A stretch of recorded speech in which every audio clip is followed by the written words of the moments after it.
Have you ever felt like you were living a narrative that someone else wrote for you? Maybe your story was written by your family, your church, or your culture. You may be asking yourself, what is my story?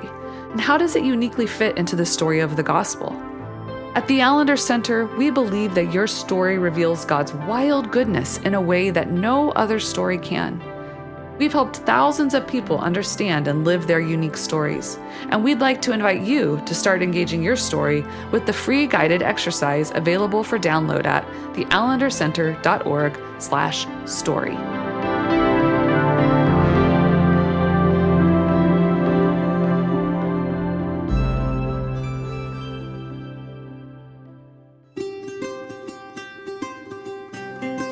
Thank you for listening to the Allender Center podcast. I'm Dr. Dan Allender. And I'm Rachel Clinton Chen.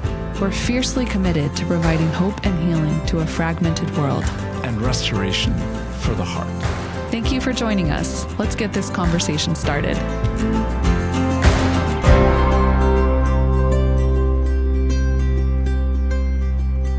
When we do podcasts, there's often the privilege of being with people that you don't get the opportunity to be with very often. And this happens to be one of those moments where I get to be with Charlie Peacock and Andi Ashworth, two people who I have actually been very familiar with, given their work, given their writing, given the art house, given Charlie's work as a musician, as a producer, as a writer, as a professor, again, to talk about what the two of you have brought this world.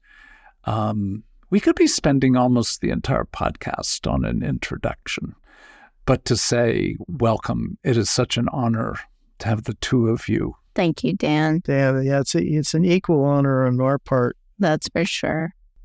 Well, I will say, even if it can't happen prior to eternity, you need to make sure that I've got at least 5, maybe 10,000 years to catch up when eternity dawns. I love it. That sounds good. I love it. It's a good way to see it. One of the things we're talking about today, and again, because you both have been so prolific and so creative over so many decades, we're coming to talk about a new book, Why Everything That Doesn't Matter Matters So Much. First of all, the title is just so brilliant in our day because there's so much truth to it on so many levels where we get caught in things that feel so crucial, and yet perhaps even a week later, it's like, why did I get caught in this? So let me describe my experience and then just ask the two of you to engage this. These are letters, and at one level, it is so precious to have letters. This isn't just thought. This is you reflecting on my and our behalf, offering your experience, your wisdom, your suffering, but also in that epistolary form of writing to us in a way in which it does feel very Pauline, at least as I read those letters. And I found myself really having the experience of you writing to me. And the only frustration was that I can't write back and get another letter back. But in that process, you have captured something of the immense wisdom, not just creativity, but wisdom that has come from significant suffering, and yet within that, a deep, deep sense of the goodness of God. So, first of all, just talk with me about how you came to this book and what prompted it. Well, I was the instigator out of, as an act of love toward Andi, seeing her and knowing how much people have benefited from her writing, and just love her writing voice and wanting to hear it. So that was the first thing. And then the second thing was we were starting to think more. We were in a season of life thinking about leaving some writing for the art house folks, for the various folks that were had come up through the art house, and then now there's these extended, art house programs in other cities and whatnot. So we thought now would be a good time for us to do some thinking about sort of our greatest hits and maybe create a book based on that. So those to me were the incentives. So I pitched the idea to Andi with, how did I say it? I just said, hey, do you have the essays that you've written over the years printed out somewhere? And I did. So I got the box and I just gave it to him. And he started cataloging and, just looking at everything. Well, one thing led to another, led to another, led to another. And 3 years have passed since that beginning momentum. And what we thought was just going to be a compilation, simple compilation of writings that we'd already done throughout our life ended up being a completely other book with much added to and much background and layers, and a lot of it cut out, a lot of new writing, all because we had a really beautiful editor who had a vision with us. And when she said specifically in our first editorial meeting, now is your chance to pour it all out and fill in stories and write things you wish you had written but didn't. For a writer, for me personally, that was the let the horse out of the gate. Now I'm excited about it, and off we went. Well, my first encounter was with Real Love for Real Life, your book back in I think around 2001 or 2. Yes, and it was so capturing, the interplay of your humility and your humanity, and but again, the passion to create goodness and beauty on behalf of others, particularly through good food and hospitality. So I was very, very interested. I mean, the first chapter I read was on food. So how does food play in that letter and in your life? Well, first of all, I came at it because food has been such a part of my vocation. So part of my serving, part of my creating, part of my own needs and the needs of those closest to me, but also part of the way that I have served and I have worked in the world. So I could not write a series of letters about the life I've led without writing about food. And then as I was writing, the story kept getting more deeper and wider, and it went from my grandmother's kitchen in the 60s to the place of our just beginning to understand food and cooking when we were first married, and then going through a really hard time in our early marriage, and food and cooking and that kind of beautiful creativity and togetherness just going away, and then it coming back with intensity as even as we came to faith in Jesus in 1982, and both beginning to understand just my own calling to that area of life and the creativity, and how I was so captured by the kitchen and by recipes and the way it could pull us together, but also take care of us in a daily way. And then how we could share with others. And then in the art house, when we came to live in Nashville, in the art house, it was just, I was always feeding people. And I really needed to know how to do it. And I was inspired to learn more and more and more. And we just had some of our best and most beautiful relational times around the table, both back, throughout life, but particularly in that time. And I think we still do. Yeah. Yeah. They're my favorite times. Well, and how did you become so hospitable, but also so aware that the gospel is perhaps most profoundly lived in the presence of hospitality? Well, I'll start and Chuck can take it from there, but it was really such a part of our coming into Christian faith that we were so thankful. We were so grateful because we had been apart in our marriage, and we came back together, and we were so grateful to be together. We were so grateful that we had survived. We were so grateful that both we were together and our children had a family. And so out of that place of real gratitude for what God was beginning to do with us, we had this sense of, we just have this little house we're renting, and it's got nothing much more than some green shag carpeting and some, hand-me-down furniture, but we want to share it, and that's really how it began. So it began with a place of gratitude. Powerful. Yeah. What would you add, Charlie? I think the power of the invitation that we received to join in this, what for us was,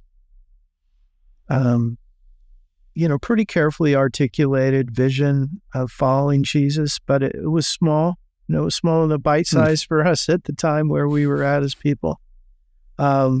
And of course, things happened pretty rapidly that expanded that view in a really glorious and beautiful way. And so I think as you hope for, what we would call, evangelism or spreading the evangel, is what you would hope for that is that we really did deeply want to share with others this experience that we had had. And we were from a community of artists and had a pretty close-knit community. We had a lot of issues. We had a lot of lifestyle poor choices, but we were bound together in a community. And we knew the power of that, and we knew that even the educational aspect of our mutual storytelling as we were telling the stories of our lives, as that we were imagining them and creating them artistically. We were doing a much better job of that artistically than we were in our personal lives. But nevertheless, we could see that, okay, so now this takes that small thing that can be so selfish and so inward and so self-oriented. And this Jesus way expands it, kind of flips it and turns it outward. It can still have this inward experience artistically, but now we have this the following of Jesus has become this cosmic meaning maker for us. And now that's what we want to invite people into. And so we started to see that like everything was infrastructure, and everything was beauty.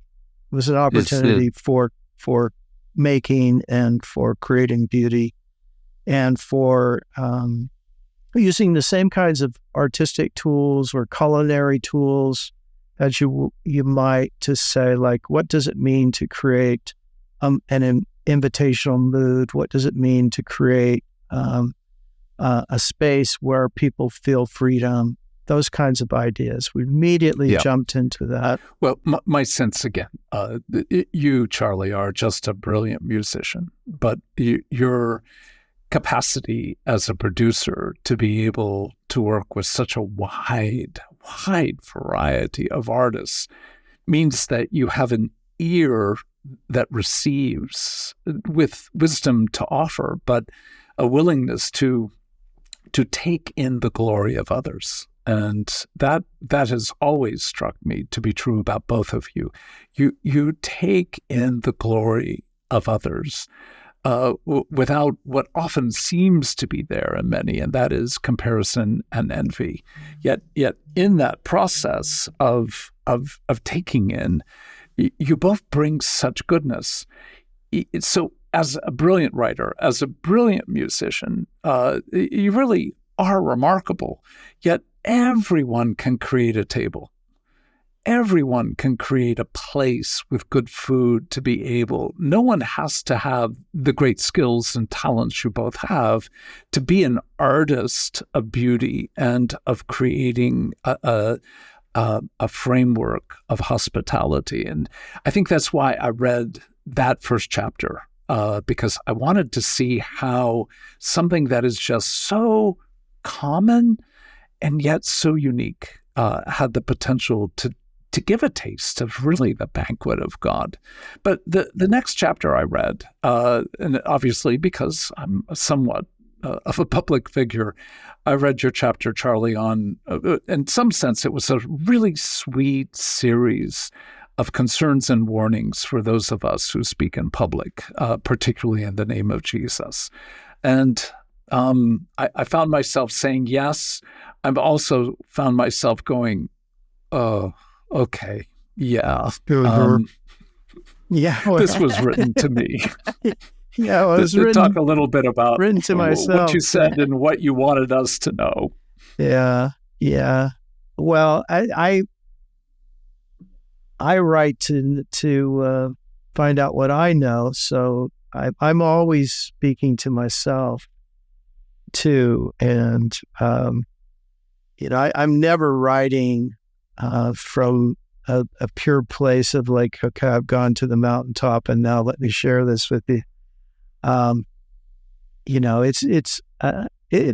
just not the way I'm wired. I am definitely wired to go to the mountaintop, but I'd probably take the wrong route.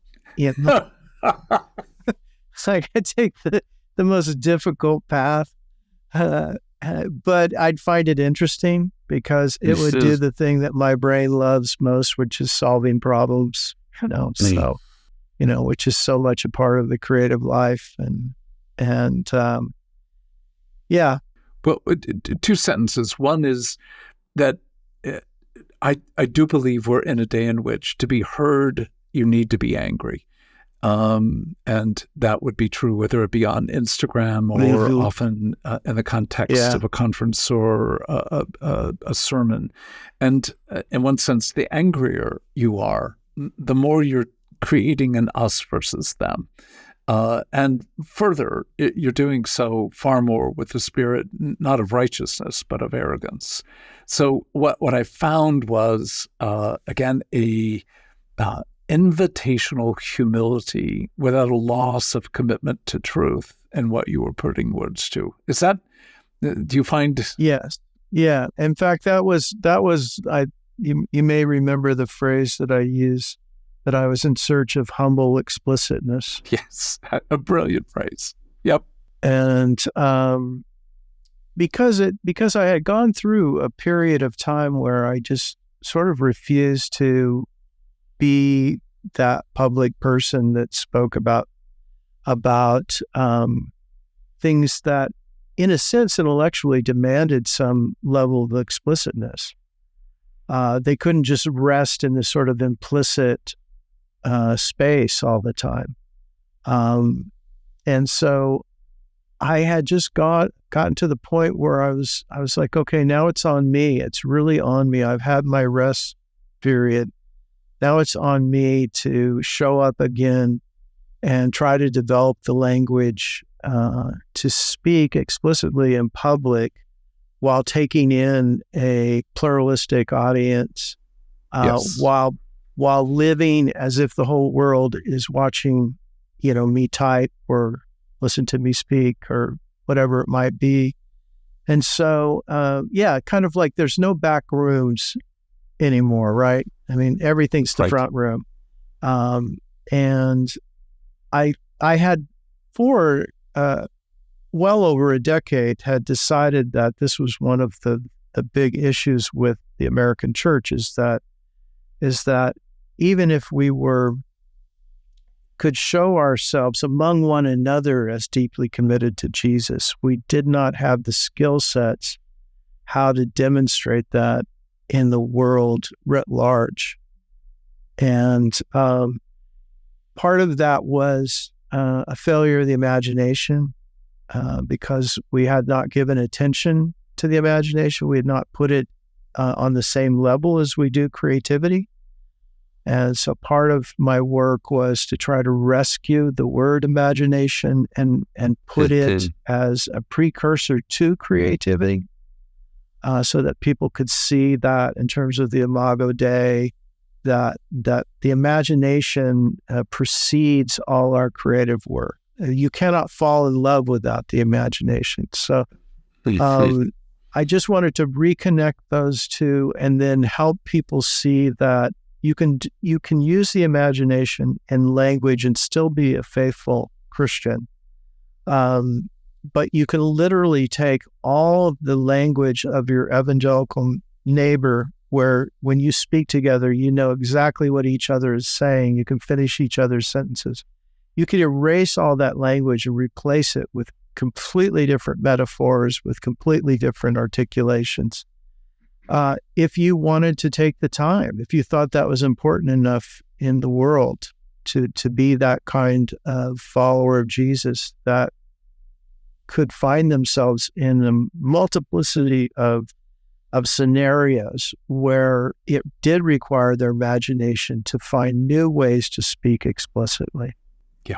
And I saw so much interplay between the chapter on food and this chapter on, in one sense, allowing a burgeoning imagination to find language that doesn't just fix, but actually expands. Yes. And the notion that the table and that, Andi, as you would prepare a dish, that it might be a totally different dish the next time, that it didn't have to be recipe bound, some structure, but actually the playfulness of both of what you're bringing felt like it was an intersection.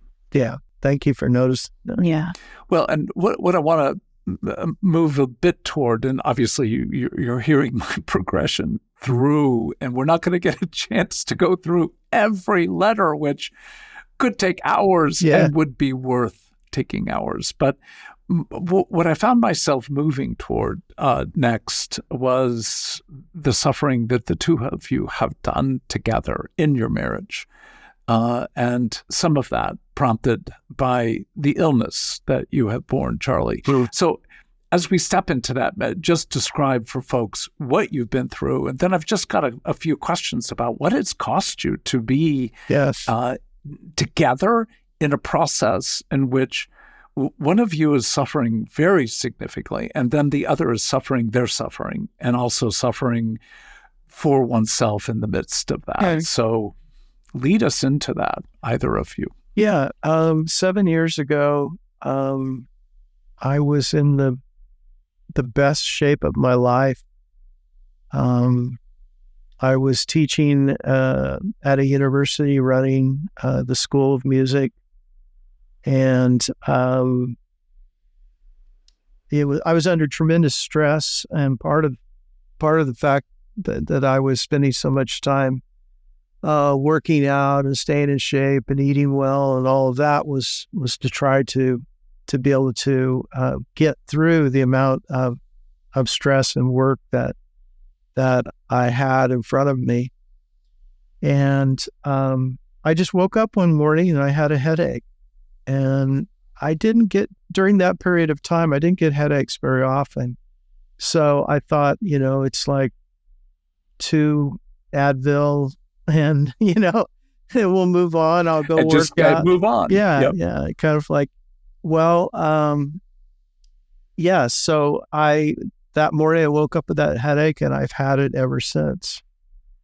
And so I ended up going to a number of different doctors, and institutions, and finally ended up at Mayo Clinic out in the Phoenix area of Arizona, and finally got a diagnosis of central sensitization, which is a pain management disorder and at the time too, I had a lot of dysautonomia symptoms and hyperacusis and sort of complete meltdown of central nervous system. And to which today I manage those symptoms, but they do go in and out. In fact, even in the last 72 hours, I've had a really bad bout of, so you can sort of imagine like all my muscles start twitching, and I have an inner trembling where I'm just sort of vibrating. I remember years ago telling my family doctor that I vibrate, and he said I wouldn't tell people that. And so it was kind of, my doctor was I don't know, do you know Larry Bergstrom, Dr. Bergstrom? I don't. Okay, no, well, but it actually is a familiar name. Yeah, I think we have some mutual friends that know him. But he took it seriously. He said, "Oh, you've probably been vibrating for a long time." I was like, "Yeah, I have." He says, "Yeah, this is just the mother of all meltdowns. It's like you've been here before, and so he was incredibly helpful to put a name on it, and then I could start to really see these patterns that I've been dealing with for a long time. And also, we both have abuse backgrounds, and so there was PTSD issues. There was, the ACEs high tests and all of that. I know you're familiar with all of that stuff, so quite high on that. But for me, the reason why I didn't go down until I was 60 years old is that, if I'm a 6, but my resilience is a 10. Yes.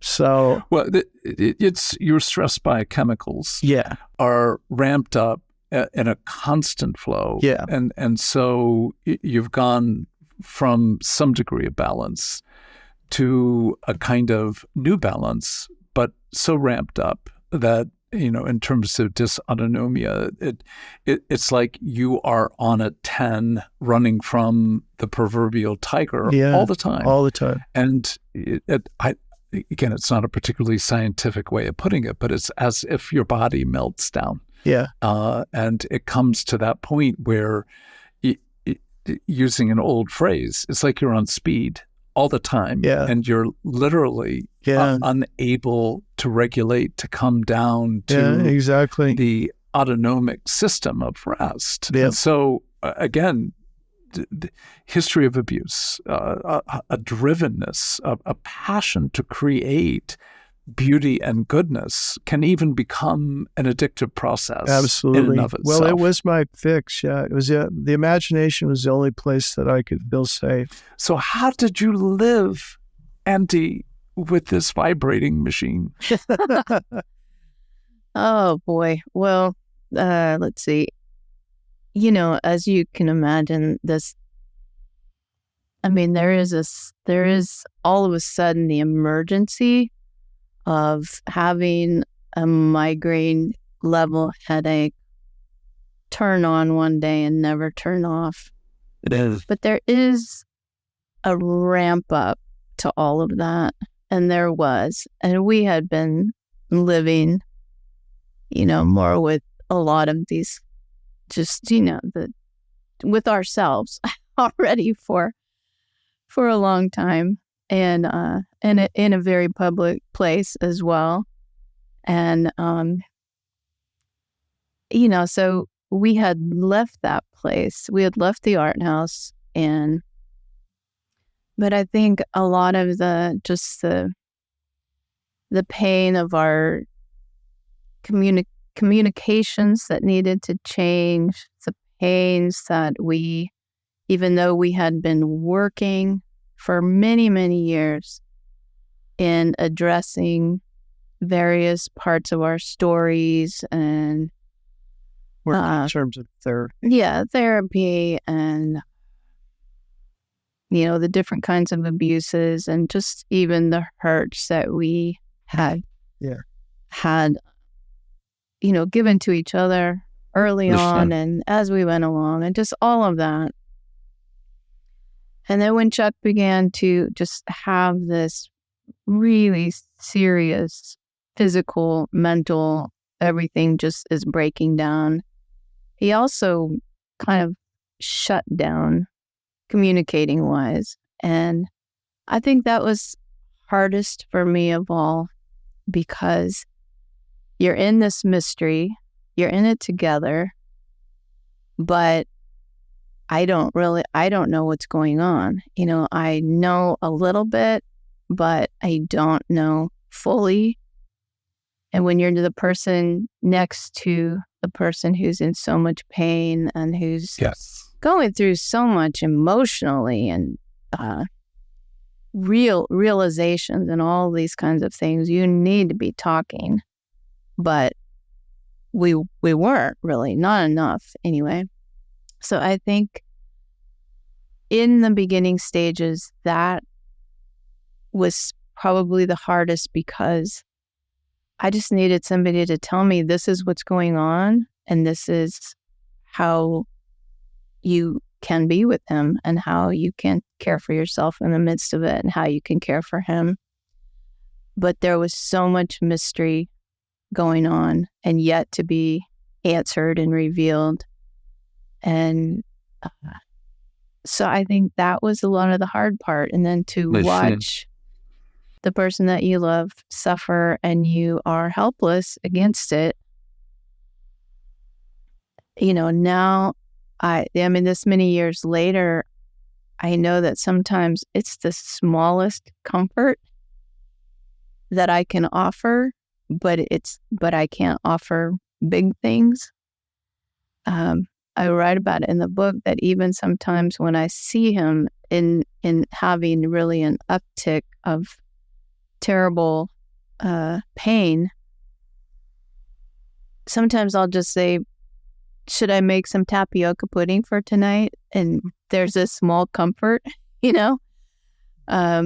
But yeah, in the midst of that, Dan, also, I was learning about, probably for the first time in my life, that I had legitimate needs also that were very human and that I had all along. But we were just I don't know, I had never learned to express them or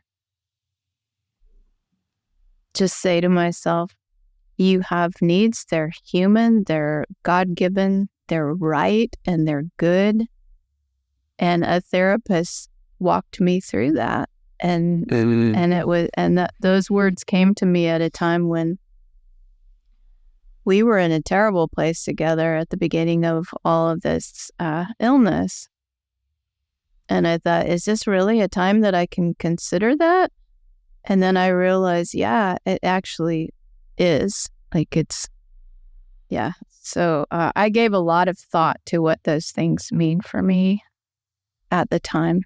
I hope people hear how radical that is, because when you're watching someone that you love suffer, the experience is such acute powerlessness and helplessness. Yeah. And then knowing that at different periods with my wife, Becky's, she has at times occipital neuralgia, which means that there's like on a scale of 1 to 10, about a 9 level charge that goes through the back of her brain, and often 40 to 60 charges like that a minute. And when she's in one of those seasons, I'm out of my mind. And she's at times had to say to me, go do something, go write a book, go do a conference, because you're driving me mad with your concern. What you think is helpful is your effort to find some degree of control on my behalf. Leave me alone. And, illness not only creates that sense of helplessness, Yeah. but also what you're describing as isolation and loneliness. Like, how do I ask her to have a conversation when she's not doing well? Yeah. And yet that on her behalf and mine is often one of the hardest things that you could imagine. It's also the very right thing, necessary thing for us to be connected, for her to be able to return to life. So how did you come to be able to name the legitimate desires? I know it was in a therapeutic context, but there's more than that with regard to what you had to break through to be able to ask more. Boy, I sat and I prayed and I wrote and, I did go, at that point, I did go back to the therapist's office sometimes, every few days just to make it through that beginning part. But during that time, and that was after, I had been talking to her for quite a while already. But it really was with her help, but it was with me saying, what have you always hoped for? What have you just put away because you didn't think it was ever possible? And, what are your needs? What are your needs? And they were everything from, I had always longed for rhythms and boundaries. I had always longed, as long as our lives got pretty heavily populated with people and hospitality and the demands of the music business and record productions, I had longed for rhythms and boundaries because I always felt like it is because we're created to have limitations that we have limitations. Yeah. We would do well to live into those more consistently. I had longed for something as regular as a Sabbath, as a 1 day in 7 being something different, which when you have people coming to your house all the time, and that's what you're known for, and that's what your work is, that's what your calling is. And the music business is part of that as well.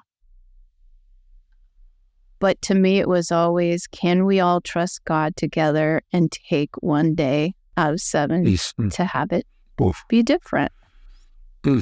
That was a longing, at that point, as I was thinking all these things through. And I had wanted a life that was more playful, more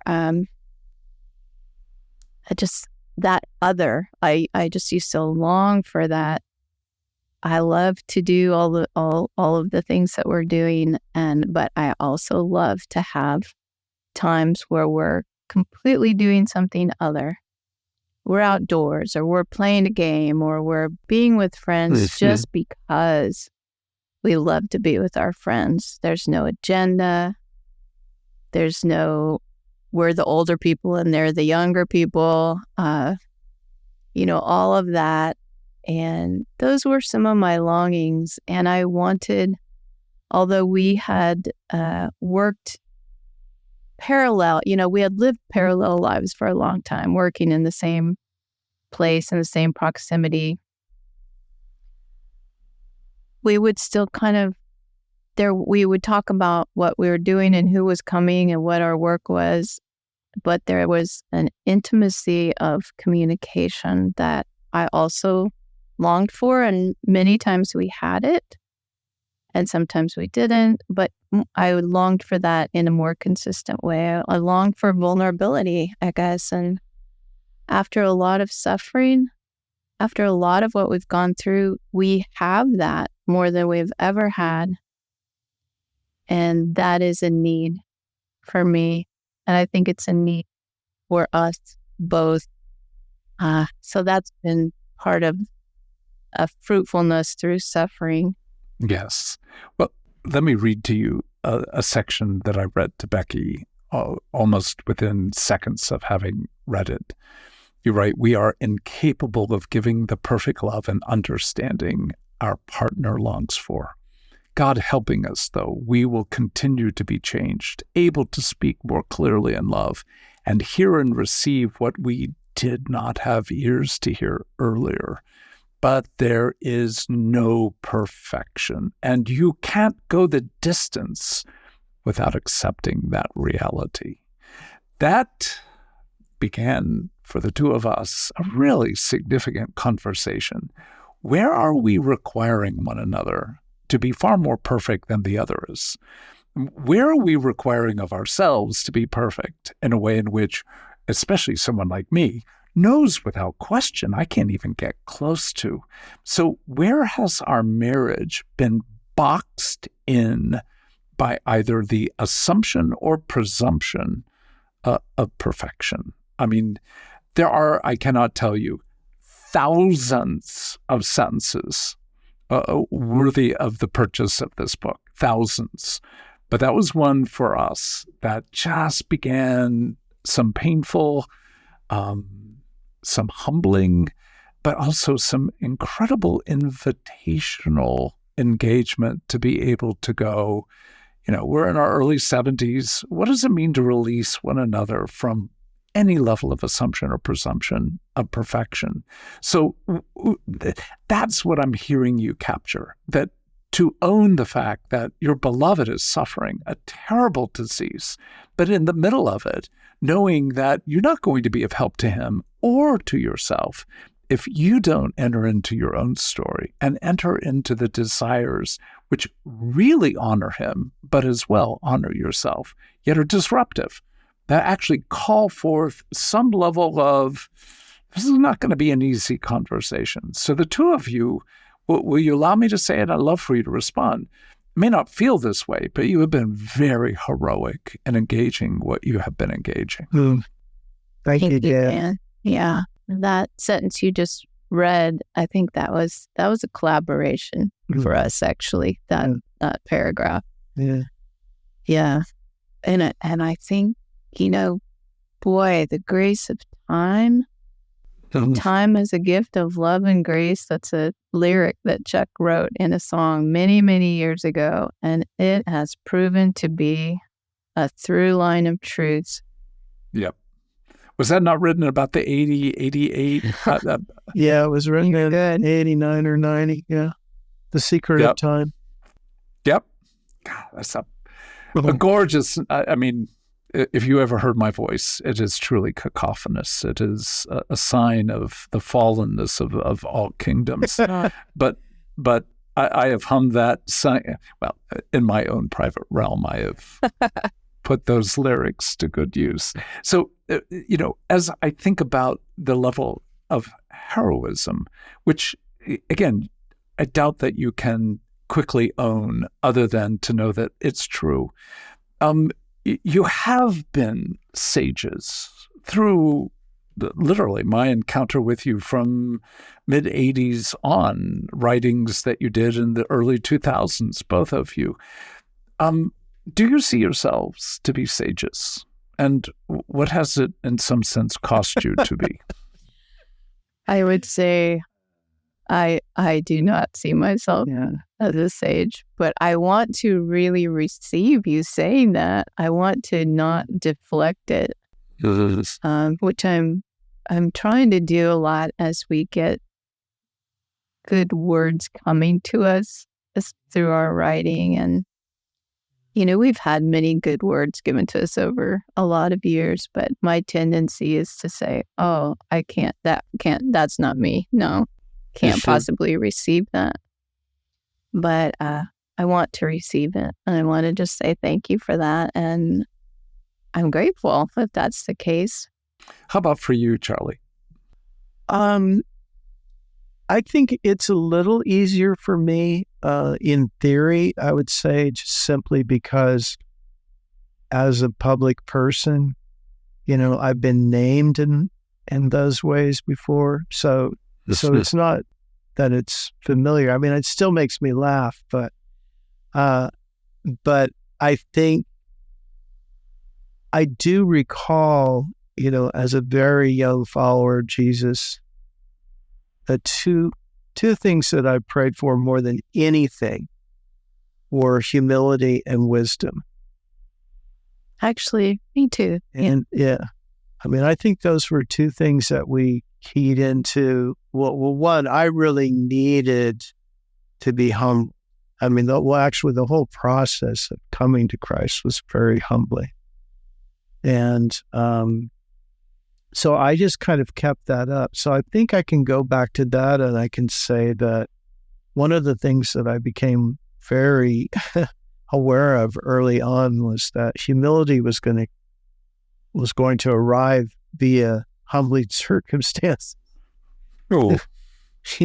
And wisdom was often going to arrive via suffering. I could swear right now. Yep. I do not like that to be true for you all or for any of us. But, when I first opened up, and I wish it were a book, I cannot wait for the book, because reading initially on computer just isn't the same. I just don't find words written in that form in the same way. But quickly, the gift of receiving a letter. First of all, I think there are many people who are far younger than I that don't even have a sense of what it's like to get a letter. Yeah. But that's part of my history is getting a letter from the woman I eventually married. And we wrote for years because we couldn't afford long distance phone calls. Yeah. So being able to take the book in as actual letters to me. Yeah. And then, even though I only received a few letters from my grandmother, they were, and as a young 18, 19-year-old, they were filled with levels of wisdom that I had never received from my parents or anyone else. So for me, and again, what a strange thing, I think I'm a bit older than the two of you, but I felt like I was receiving life wisdom, suffering, humility, goodness. Goodness would be the core word. This book is filled with goodness. And I found myself a number of times just crying, just holding the computer and crying, because there was something of that goodness.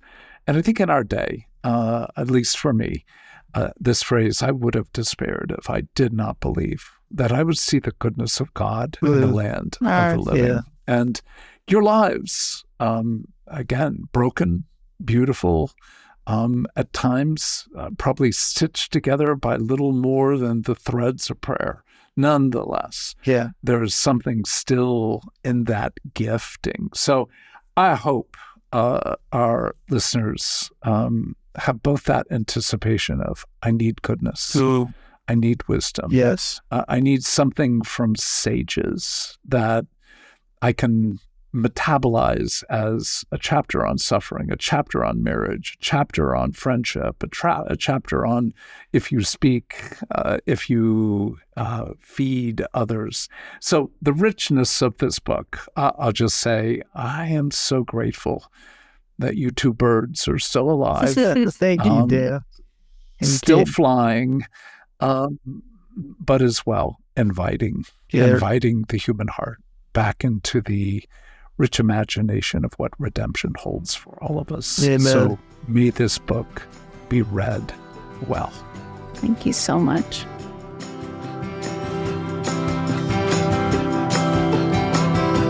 The Allender Center podcast is produced by the Seattle School of Theology and Psychology. If you'd like more information about the Allender Center, you can look at theallendercenter.org.